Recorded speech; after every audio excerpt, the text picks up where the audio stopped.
este tema de tener nociones básicas de cirugía, de anestesia general, es justamente poderlo complementar a la parte que hacemos en técnica quirúrgica, que es justamente, que la parte básica es hablar justamente de técnica quirúrgica, que se basa en nudos, suturas, vendajes, etc. Cosas que ustedes van a hacer en la parte práctica permanentemente, pero además de eso está acompañado de algo súper importante que es la anestesia. No se puede realizar ningún procedimiento si el paciente no tiene confort. Una parte del confort del paciente es justamente que no sienta dolor. Uno de los estándares de calidad de atención médico hospitalaria es justamente evitar el dolor en el paciente. Y esto tiene mucho que ver con todos los procedimientos que se hacen a nivel quirúrgico. ¿Ya? Como introducción, vamos a empezar. Entonces, ¿cómo definimos si la anestesia o el coma farmacológico, que es un estado de inconsciencia inducido farmacológicamente? ¿Sí? ¿Qué proporciona? Proporciona al paciente un estado reversible del estado de pérdida de conciencia, analgesia y además relajación muscular. Todos los procedimientos de cirugías grandes o cirugías mayores tienen que tener estos tres acapares. No solamente debe haber analgesia o puede ser solamente relajación o solamente el pérdida de conciencia, deben estar las tres. Muchas veces ha debido escuchar a algunos pacientes, tal vez algunos familiares, en los que decían, no me podía mover, no sentía dolor, no estaba totalmente despierto, pero sí sentía dolor. Entonces, muchas veces, dependiendo del analgésico, el peso del paciente o la resistencia del mismo, podía estar una de estas condiciones disminuida en el procedimiento anestésico y el paciente en algún caso podría referir dolor. Es muy difícil, pero podría pasar. ¿Sí? En esto de la anestesia, el paciente es incapaz de reaccionar a estímulos dolorosos o sonoros. ¿Ok? Vamos. ¿Cuáles son los objetivos de la anestesia? ¿Sí? Es básicamente producir hipnosis, o que es relativo a la inconsciencia, la analgesia, que es evitar pérdida del dolor o la pérdida de la capacidad de sentir dolor por bloqueo nervioso, relajación muscular y el bloqueo de la respuesta adrenérgica. ¿Sí? Esto tiene que ver también con una parte hormonal que tiene mucho que ver con la transmisión del estímulo para que se produzca respuesta. La respuesta es lo que se traduce en dolor. Esto permite modificar las respuestas reflejas de un individuo, es decir, no se puede mover por mucho que lo estimules, al estímulo nociceptivo, es decir, puede ser de su externo, ya sea estímulo directo o estímulo sonoro. Vamos. ¿Cuáles serán las etapas de la anestesia general? Básicamente tenemos una etapa que se llama la etapa de inducción, la etapa de mantenimiento, la etapa de recuperación. Esta etapa de inducción es muy importante, sobre todo en los niños. ¿Sí? Ustedes recordarán, ustedes saben, los que tienen hijos, que es muy difícil explicarle a un niño que va a ser operado, que necesitamos ponerle la mascarilla en la nariz, en la boquita, que hay que pincharlo, que hay que hacer una serie de procedimientos previos al acto anestésico como tal. Entonces, por eso, en esas fotografías que ustedes ven, se da sobre todo en el área pediátrica, la anestesia pediátrica, la etapa de inducción. Esto no quiere decir que haya pacientes adultos que sean nerviosos, que tengan un miedo natural al ingreso a quirófano. Entonces, todos sufren una etapa de inducción. ¿Pero por qué he puesto esas fotografías de niños? Sino porque ellos pasan a una sala, y ustedes la saben, porque hemos pasado por eso, que en quirófano hay una sala de preanestesia. Y es justamente en esa sala donde los niños, y eso incluso durante su estancia en la sala de internación, ellos son premedicados. En los niños ya la inducción inicia en la administración de medicación que produce relajación. Entonces los niños pasan ya con efectos de anestesia a la sala de preanestesia, donde ya donde se empieza a realizar soporte básico o intermedio, porque obviamente van perdiendo la función voluntaria de respiración, etc. Por eso es que son asistidos por mascarillas con oxígeno, ya se le empieza a poner vías. El paciente ya no, el niño ya no tiene un control total sobre sus respuestas, ¿sí? Entonces, en esta etapa de inducción, podemos hablar de inducción anestésica por vía endovenosa o inducción inhalatoria. Normalmente en niños, es como ustedes ven, la inducción es inhalatoria. ¿Ok? Luego hablamos de la fase de mantenimiento como tal, que la vamos a hablar más adelante. Es la etapa donde ya es la fase de anestesia propiamente dicha. Y la fase de recuperación es la fase donde ha terminado el acto quirúrgico y el paciente también es medicado para recibir medicamentos antagonistas a la administración de anestésicos. Entonces empieza la fase de recuperación. Dentro de la inducción anestésica, como vemos, es la fase donde se administran medicamentos que producen sobre todo hipnosis, analgesia y relajación muscular. Estos tres importantes porque el paciente pierde la conciencia. Por lo tanto, los procedimientos son mucho más fáciles de realizar. Primero, porque el paciente no se encuentra nervioso. Segundo, porque no siente dolor. Y tercero, porque en la relajación muscular, sobre todo los músculos del cuello y de la glotis se encuentran fáciles de abordar para producir lo primero que se hace en la fase de anestesia, que es la intubación orotraqueal, como ustedes ven. ¿Okay? Esta fase de hipnosis se hace o se realiza, como ustedes han visto, mediante el uso de anestésicos endovenosos o inhalatorios. Dentro de estos inhalatorios, los más usados son el óxido nitroso y los anestésicos halogenados, que es el halotano. Es enflurano, el isoflurano, sevoflurano y el desflurano. De estos que les estoy mencionando, el que ya está entrando en desuso ya no se utiliza porque es muy hepatotóxico y produce una respuesta de dependencia, o sea, a este, es el halotano.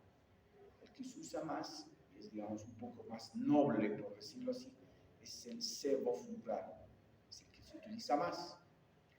Dentro de los anestésicos endovenosos, los barbitúricos, benzodiazepinas, sobre todo la ketamina, el propofol y el etomidato. De estos tres, los que se utilizan con mayor frecuencia son el propofol, que ustedes van a ver si entran al quirófano, que es como una leche, un líquido blanquecino que parece leche que le están pasando al paciente por la vía endovenosa.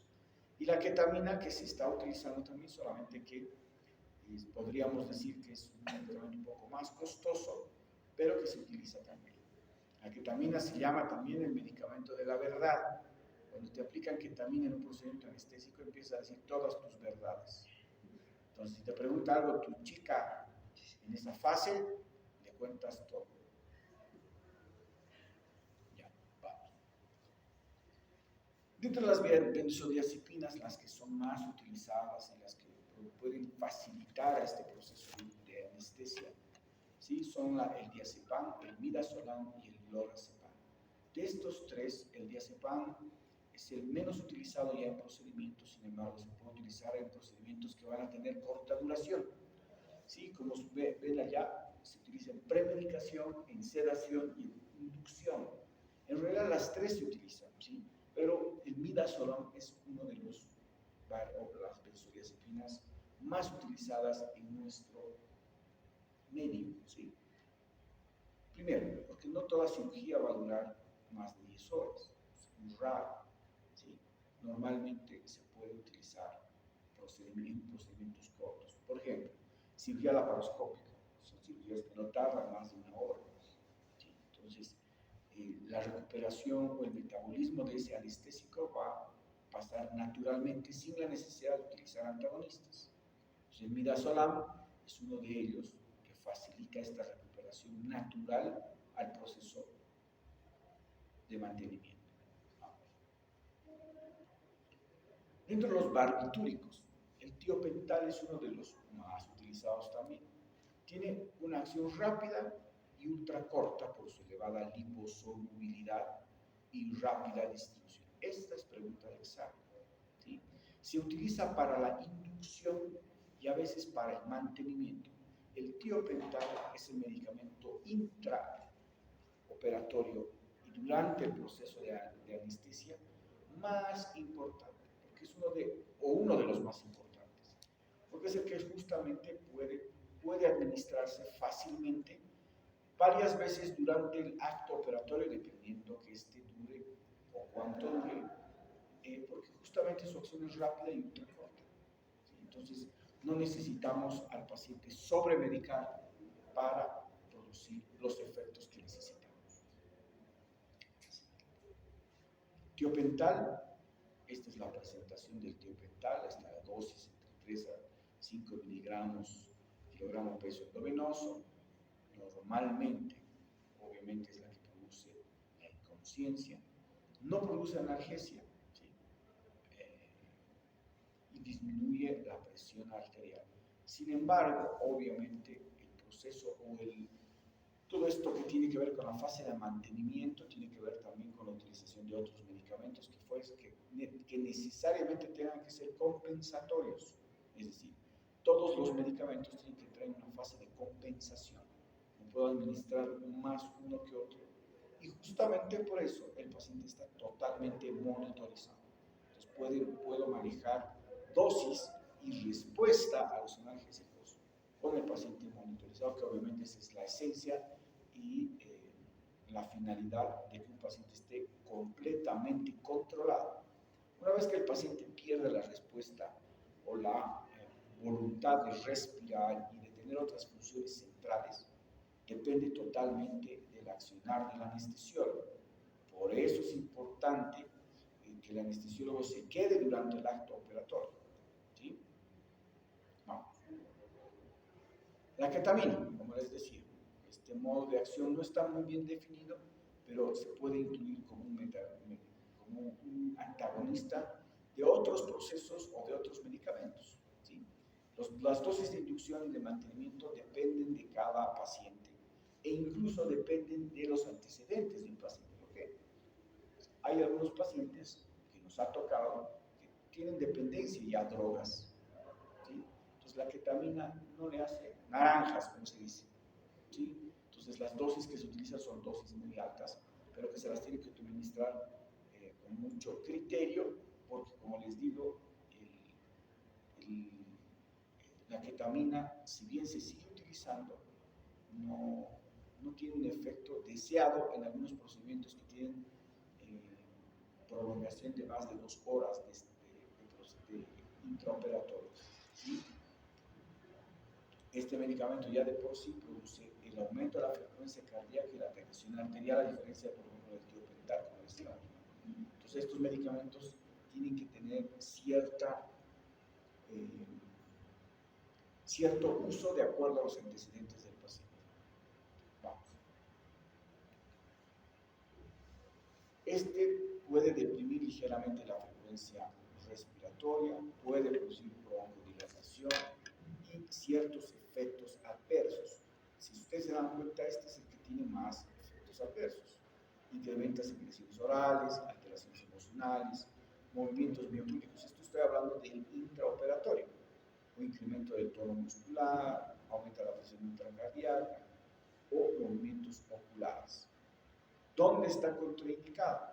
Pacientes hipertensos, pacientes coronarios, con insuficiencia cardíaca congestiva, con aneurismas arteriales, ¿por qué? Porque aumenta la presión. Entonces, debe ser utilizado con mucho criterio la ketamina. Además, como les decía, es el medicamento de la verdad. Vamos. Propofol, como les decía, el Propofol es el medicamento uno de los más utilizados. Yo pongo la imagen de Michael Jackson ahí atrás, porque este es el medicamento con el cual Michael Jackson se pasó, digámoslo así. ¿Sí? Él utilizaba Propofol porque ya su cuerpo no tenía ningún efecto con otros medicamentos o con otras drogas.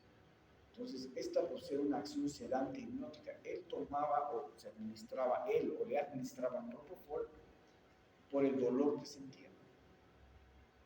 ¿Sí? Entonces, él se producía sedación e hipnosis. Entonces, cuando su cuerpo empezaba a ser resistente a dosis altas de Propofol, ¿sí? Ya no tenía respuesta central voluntaria. Entonces, la inconsciencia y la falta de analgesia que producía, en cierto modo, porque no le producía disminución del dolor, lo que le producía era inconsciencia, le producía hipnosis, una sensación, digamos, de confort. ¿Sí? Vamos. La analgesia, en este caso, nosotros utilizamos uno de los medicamentos más utilizados, que es el fentanilo o el remifentanilo, que se utilizan como opiáceos mayores. Este fentanilo es igual que la morfina, la meperidina, el sufentanilo, el arfentanilo, el remifentanilo. Sin embargo, como les decía, el fentanilo es el más utilizado. Pero para que ustedes tengan una relación del efecto que tiene el fentanilo en cuanto a la dependencia que produce, hagan de cuenta que tiene el efecto de 1000 veces mayor y más potente que la misma heroína o la cocaína. Entonces, la capacidad de dependencia que tiene este medicamento es demasiado alta. No se atrevan a probar este medicamento,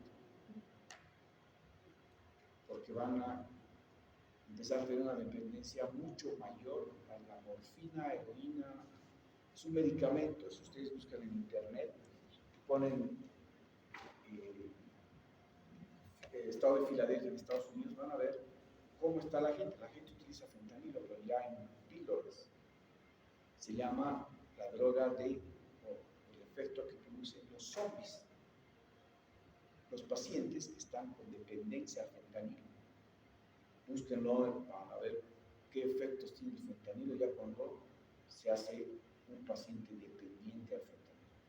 Muy difícil la recuperación y la rehabilitación, porque el efecto que produce, como digo, es mucho mayor que la morfina, la cocaína. ¿Sí? Y es fácil de conseguirlo afuera, aquí no es un medicamento. Acá en nuestro país el fentanilo es un medicamento controlado, no lo consiguen en la farmacia fácilmente. Pero ustedes que van a estar en la parte de salud o médica van a tener acceso al medicamento. Así que ni se atrevan a utilizar esto. Sin algún procedimiento anestésico, obviamente te lo van a administrar, pero estás inconsciente, no sabes el efecto que va a producir, pero si conscientemente sabes el efecto que se va a producir con el fentanilo, les digo, muchachos, se van a arruinar la vida. Vamos. Efectos adversos, justamente de estos, son náuseas, vómitos, miosis, puede haber efectos de epilepsia, bradicardia, depresión de la contractividad cardíaca, vasodilatación periférica, liberación de histamina, es decir, producen efectos grandes, ¿sí? A nivel central y periférico durante el proceso de la administración. Entonces puede producir otros efectos también, uno de esos es el espasmos del esfínter de Oddi, puede producir pancreatitis leves en los pacientes, dolores abdominales intensos. La potencia, vean, la potencia es lo que les decía con relación a la morfina, a la meperidina. El fentanilo tiene una acción corta, pero una acción potente. Y vean, la potencia equivalente de 75 a 25 veces más que la morfina. La morfina utilizamos en pacientes oncológicos, y vean el efecto que tiene el fentanilo en relación a la morfina. Mucho mayor, ¿no? Excesivamente mayor. Vamos.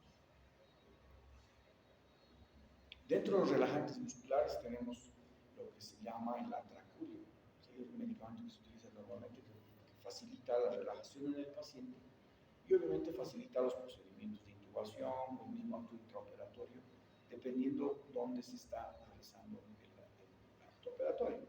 Entonces, básicamente se utiliza en caso de intubación endotraqueal. Se clasifican en dos grupos, despolarizantes y no despolarizantes. No lo voy a mencionar porque esto ya es más de residentes de anestesiología y de cirugía, pero ustedes que conozcan que el atracurio es un relajante muscular que se utiliza durante la fase de intubación endotraqueal es suficiente. Además, también se utiliza en las fases intraoperatorias. Alguna vez van a escuchar que nosotros los cirujanos le decimos al anestesiólogo, por favor, 50 centavitos más. ¿Eso qué significa? Significa que aumentarle, por favor, atracurio porque el paciente está demasiado duro. No puedo cerrar la pared, no puedo realizar las maniobras en el intraoperatorio que me facilitan sacar intestinos o alguna otra cosa, porque la pared abdominal se pone dura, ¿sí? Entonces el atracurio es lo que normalmente nosotros en cirugía le pedimos a la anestesióloga que lo relaje. Vamos adelante, esto ya es para ellos. Pues la etapa 2, la etapa de mantenimiento, es una situación anestésica que se ha conseguido tras la inducción y debe mantenerse durante el tiempo que dure la situación que va a requerir. Esto se va a conseguir con los mismos fármacos expuestos en un principio. Es como les dije, esta fase de mantenimiento va dependiendo del requerimiento en horas, del requerimiento basal del paciente, es decir, pues no es lo mismo un paciente de 20 kilos que un paciente de 90 kilos. Sus requerimientos endovenosos de acuerdo al kilogramo peso son mucho mayores y mucho más durante la fase de mantenimiento de la cirugía. Es decir, si el paciente durante el acto operatorio se empieza a mover, empieza a utilizar músculos respiratorios, empieza a querer respirar o a pelear con el ventilador, significa que el efecto del medicamento está pasando y pasa en cirugía. A veces le decimos al anestesiólogo, se está moviendo, el paciente se quiere ir, o empieza a utilizar músculos abdominales o torácicos que no debería usarlos porque se supone que está bajo el soporte de un ventilador, significa que el medicamento está pasando su efecto. Eso puede pasar, puede no pasar dependiendo. Ojo, otra de las cosas es depende de la calidad del medicamento. Nuestros hospitales públicos lamentablemente traen medicamentos de mala calidad. Entonces eso hace que el efecto del medicamento no sea el esperado. Muchas veces tienen que aumentar dosis porque el medicamento no es bueno y estamos durante la cirugía en esos problemas de que el paciente se mueve, que empieza a querer respirar, pone el abdomen duro, etcétera, etcétera. ¿Sí? Vamos. Entonces, la fase de recuperación, hablamos de la fase o la tercera fase, en la que la hipnosis debe ser cesada con la administración de medicamentos endovenosos, es decir, hay que producir una antagonista. Entonces, esta hipnosis debe ser progresiva para recuperar el estado de alerta. ¿Sí? La analgesia también irá recuperándose, es decir, el paciente vuelve a recuperar la capacidad o la sensibilidad. Sin embargo, después de un procedimiento quirúrgico o después de una cirugía, no debe ser totalmente, o no se debe dar al 100%, porque el paciente va a sentir dolor, pero ya no con los medicamentos que utilizamos para anestesia, por ejemplo, el fentanil, ya no utilizaremos. Entonces vamos degradando medicación analgésica. ¿Sí? Obviamente es importante que el paciente tenga ausencia de dolor en el momento en que despierta. ¿Sí? Pero al mismo tiempo hay que tener en cuenta que estos opiáceos, ¿sí?, pueden producir sedaciones o depresiones del estado respiratorio más prolongados. Por eso, en la fase de recuperación, si bien el paciente ha despertado, entiende órdenes, obedece órdenes, todavía tiene un cierto estado de hipnosis y analgesia. Y eso hace que tenga que pasar todavía a la sala de recuperación para recuperar funciones centrales y funciones periféricas, motoras, ¿sí? Sobre todo, y para recuperar la capacidad voluntaria de la respiración. ¿Sí? Bueno, vamos. La naloxona es justamente uno de ellos. La naloxona es un antagonista de los opiáceos. Cuando estamos viendo que el paciente no despierta, no responde no está empezando a respirar por sí solo, etc. Y ha pasado mucho tiempo del efecto que debería tener, pues se puede administrar naloxona en los pacientes. De hecho, es un medicamento que se utiliza también en ciertos pacientes que han creado dependencia al fentanilo y se los utiliza para salvar la vida. Se utiliza como un antagonista de los opioides. Vamos.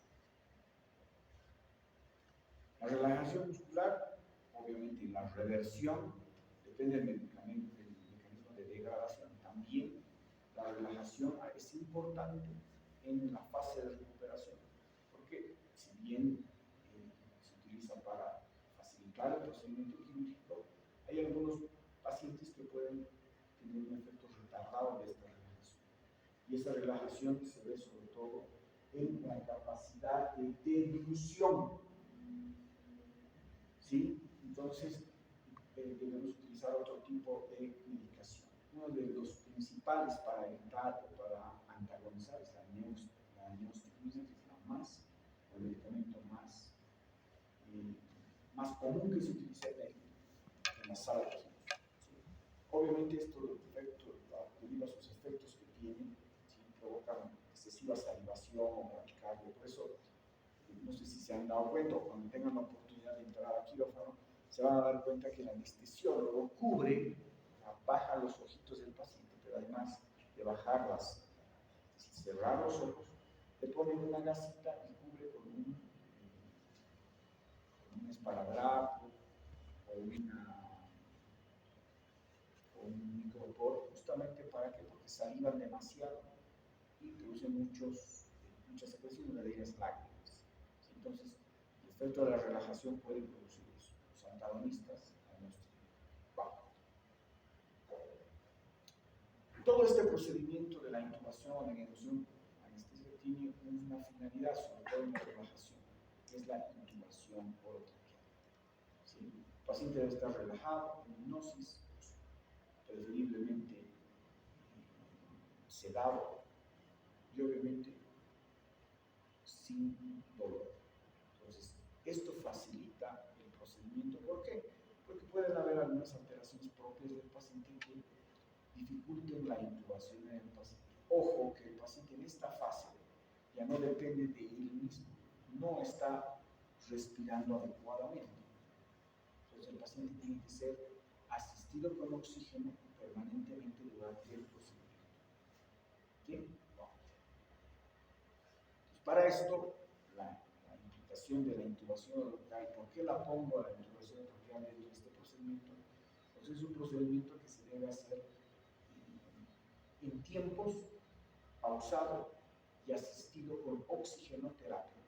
Porque, como les vuelvo a repetir, este procedimiento no puede tardar más de 3 minutos de intubación. Si hay falla en el primer intento de intubación, el paciente debe ser otra vez repetido.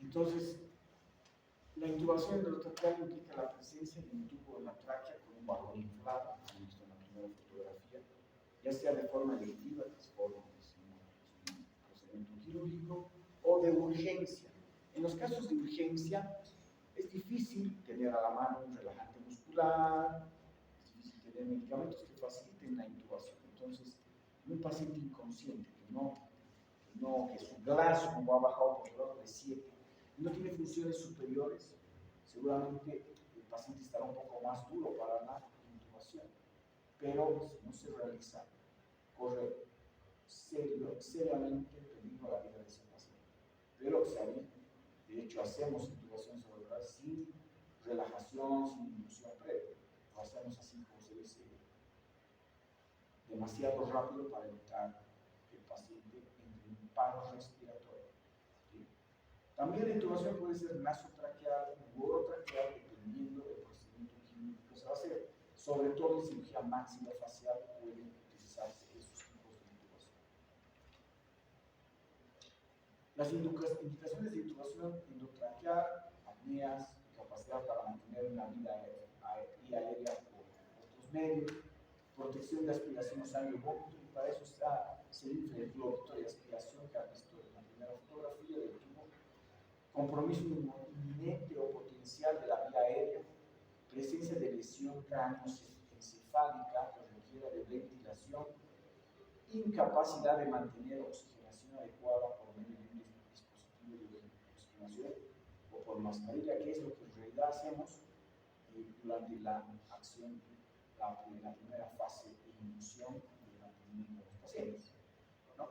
Entonces vean ahí esa fotografía donde les ven las cuerdas falsas, las que están separadas, el ligamento glótico, las cuerdas vocales verdaderas, que son las que se abren y las que se cierran, que es por donde pasa el tubo endotraqueal, ¿sí? Y la comisura posterior. Esta comisura posterior hay que tratar de evitarla porque es muy sangrante. Entonces, en los procedimientos en pacientes de urgencia, a veces se lesiona esta comisura posterior y produce sangrado en el paciente.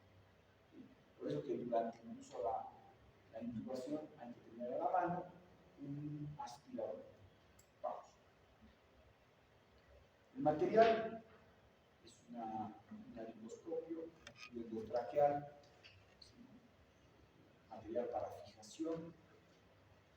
¿Sí? Entonces ven ahí también puedo introducir el fijador, que es un alambre que permite o que facilita la dirección o el direccionamiento del tubo endotraqueal en vías aéreas difíciles, que las vamos a ver ahora. Vamos. Las contraindicaciones en su mayoría relativas o situaciones que denoten intubación dificultosa o un shock hipovolémico también. Pero quiero que vean la quijada de ese paciente y el cuello de ese paciente.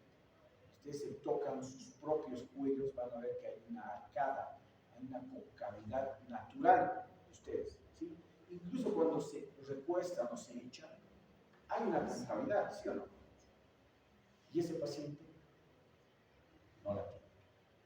De hecho, lo que decimos en estos pacientes se llama el cuello corto, cuello de sapo.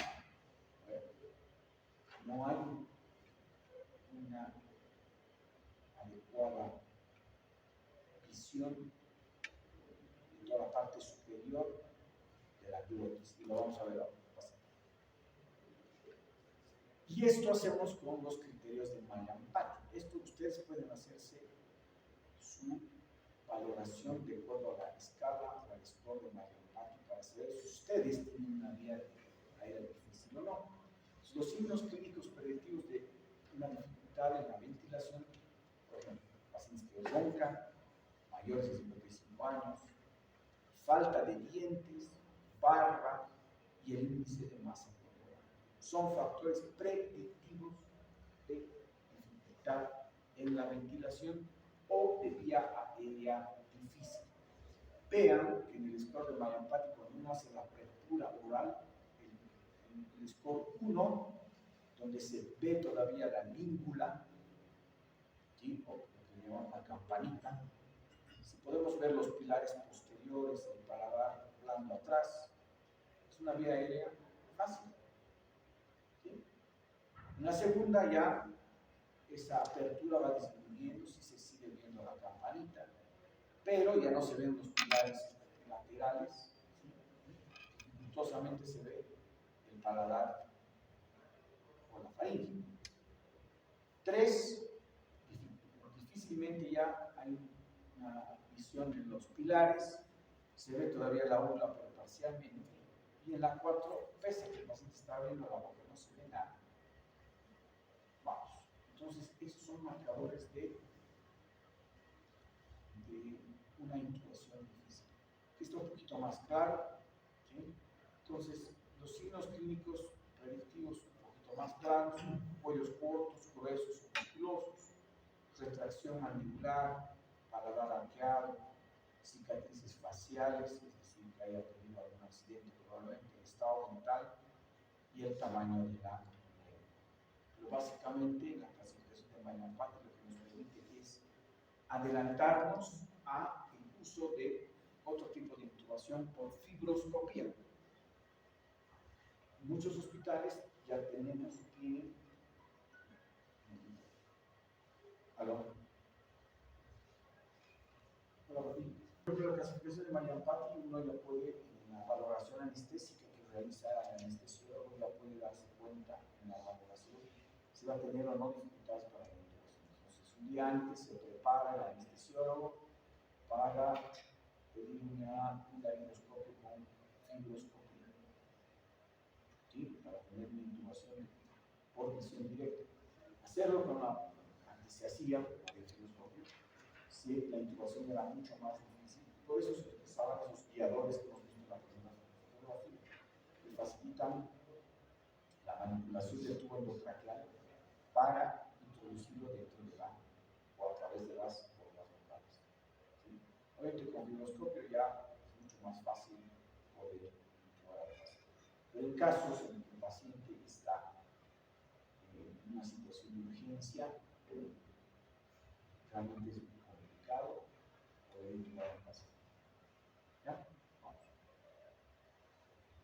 La distancia, es lo que les decía, la distancia epigamentomiana, que es la escala de Patil-André, también es una forma de valorar la intubación, y eso se pueden hacer a ustedes, entre ustedes, incluso en sus familiares, la apertura vocal, ¿sí? Entonces, esta es una escala también que se utiliza, pero la más utilizada es la Magnapati. Yo quería mostrarles, porque también es una escala para valorar intubación difícil en el paciente. ¿Por qué será importante hacer estas valoraciones previas? Porque nosotros, o el anestesiólogo, va a hacer que el paciente pierda la capacidad voluntaria de respiración. Entonces, imagínense estar haciendo eso en medio de la intubación. Puede correr riesgo el procedimiento, la intubación o incluso la vida del paciente. Un paciente que es sometido a hipoxia, ¿qué consecuencias tiene?